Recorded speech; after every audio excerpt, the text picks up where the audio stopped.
Silicon carbide is superior. It integrates right into the paint. No way! Silicon dioxide is better. It has way more water beading. You probably don't think about your vehicle's paint or the interior as far as protecting, preserving, what you should use, how you should clean it.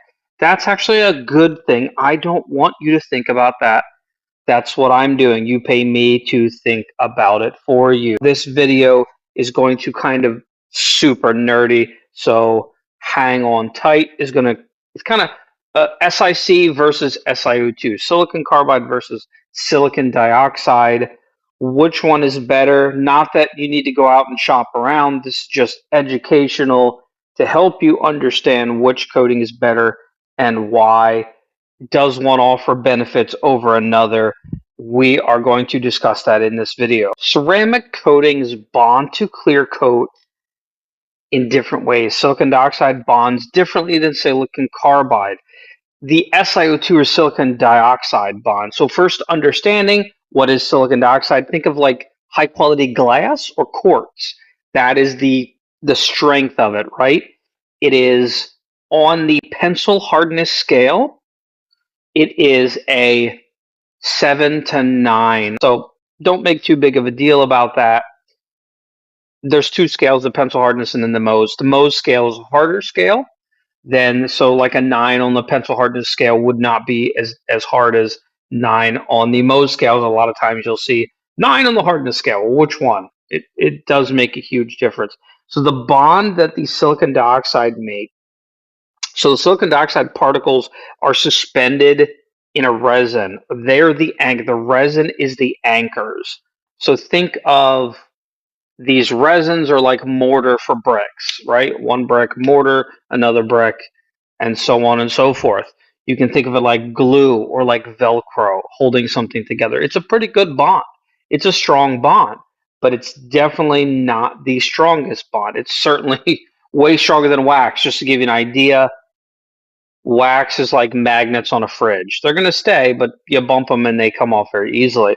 It is not part of the paint system. It is technically sitting on top, right? It is not sharing electrons, so it's not part of the paint system. Silicon carbide or SiC bond, it creates a more direct and much more dense bond. The SiC is also chemically inert. So what does that mean?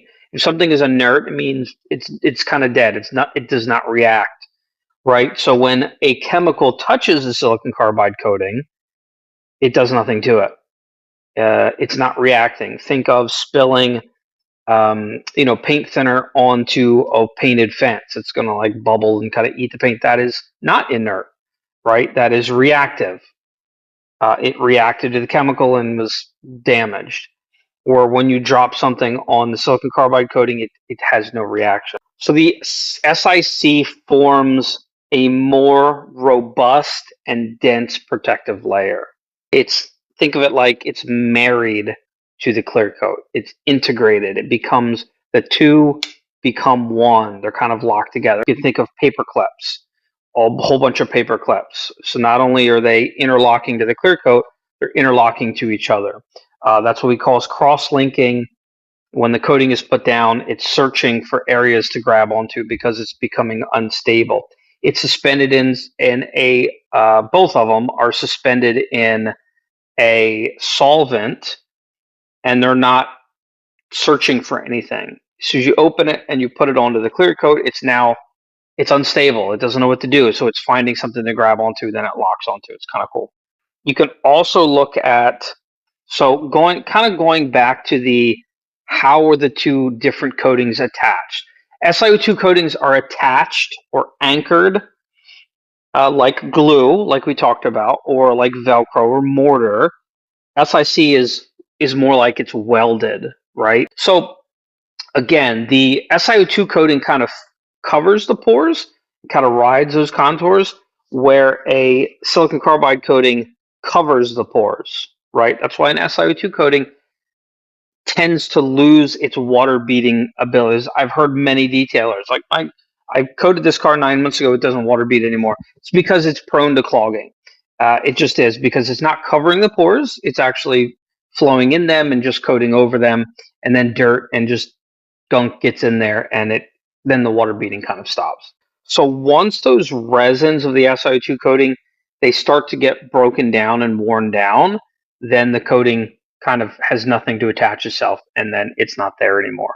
And so an SiO2 coating either needs to be topped off every year. In other words, both coatings need a yearly detail. We recommend a deep cleaning once a year, as opposed to if you didn't have a coating, you're going to be doing this like every 3 months. So the SiC coating, since it's welded, it becomes part of the paint system.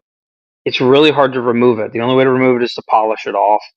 It tends not to wear away, and it does not just come off on its own because it's welded to that clear coat. So because the SiC coating forms a covalent bond. A covalent bond is the strongest chemical bond possible. That's the kind of bond you want. Basically, they share electron. The atoms share electrons. So, in other words, a silicon carbide coating is most similar to what's already on your car. So the SiO2 relies more on those resins. It's all about the resins. In order to, going back to those topping off the coating, it's like putting a protectant on, right? Most likely, if you've got an SiO2 coating, generally what's recommended with an SiO2 coating, and I see this, it's a lot of work. An SiO2 coating is going to be more work to keep it in good shape. Just like nothing is more work than trying to keep wax in your car, right?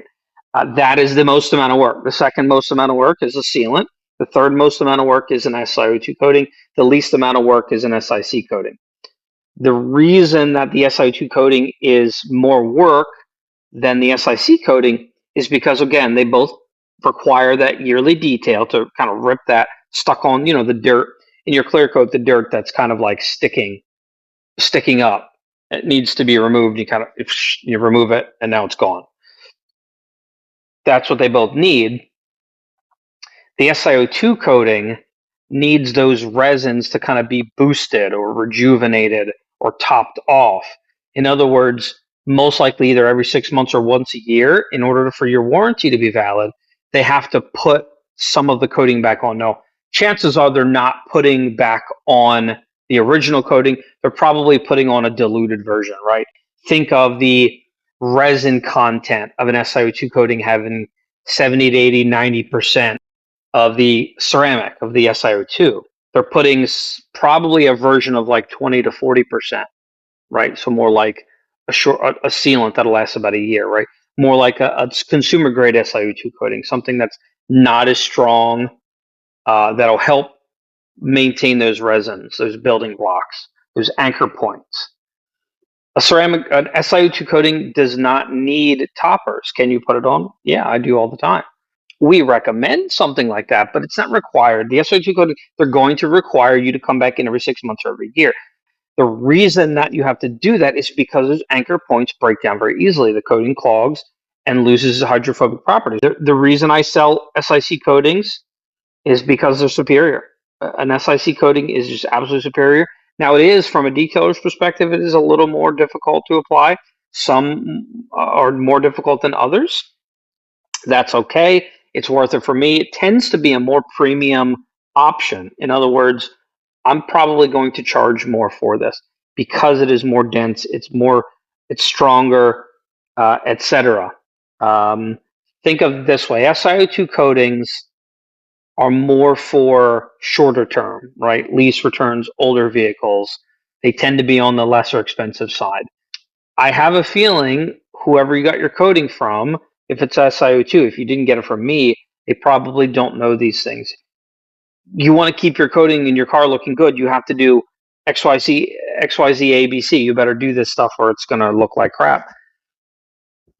That's a lot of work. I don't want to give somebody, I want to give you the least amount of work possible. That's why I sell silicon carbide coating. So kind of in summary, a silicon carbide coating forms a more dense, like molecular wall. It's harder for anything to get through it because there's nothing anchoring it. There's no anchor points. There's no glue points that are prone to weaken. Now, an SiO2 coating, it does make a pretty strong bond.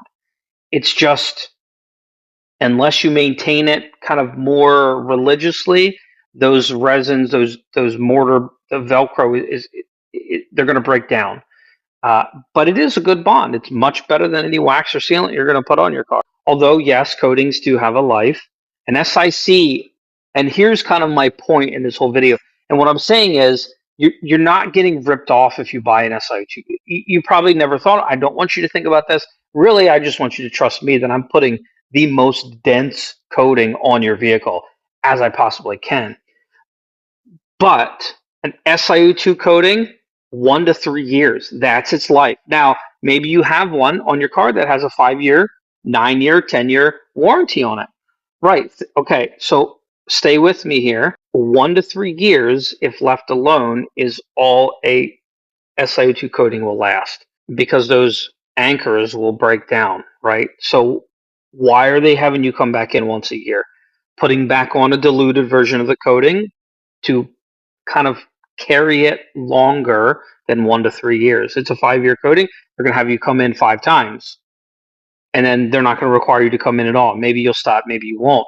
So then the coating is going to then end at year 5, because you're now on borrowed time. At 5 years, you're on borrowed time. Technically, the clock starts ticking the day it gets put on. A silicon carbide coating is designed to last a decade or more. SIC, on a side note, has a deeper, darker gloss, richer, kind of fuller. The SiO2 kind of has a more wax-like glow. So kind of a warm, bright glow, right? So two very different. You might not be able to tell the difference, and that's perfectly fine. SiO2 coatings have been made better over years. Some have silicon carbide in it, and then they'll have titanium and other polysiloxanes and other things to kind of bolster it and boost it, make it stronger. But it still has that SiO2 base. That's kind of where the anchor points are. It's in that base. Those other things just kind of reinforce the anchor points. It helps. Most companies use the SiO2 just because it's dummy proof, and that's fine. Both of these coatings have their place. So again, SiC coatings are built to last and endure a decade or more. SiO2 coatings last about 1 to 3 years. Understand that SiC coatings cost more. They're more durable. They last longer. They're more cost effective, because if it takes less maintenance, lasts longer, you're going to spend less money over the course of that time than having to put the other coating back on. And just on a side note, there is no SiO2 coating that's going to last more than 3 years, right? And that's probably that statement. There's always an exception, right? If they last 1 to 3 years on average, and you have a 10-year warranty, that means at year 5, they're going to stop limping it along and they're going to redo it. They'll do a detail on it, they'll polish it, and they'll put the coating back on and kind of start that process. That's how those work. Again, you don't have to be told that. You don't necessarily need to know that. Hopefully, you've endured this video. I appreciate you watching this video and going on this journey with me. I enjoy talking about this stuff. I studied a lot. I wrote a lot of notes, and I still only know I'm only just cracking the surface on this stuff.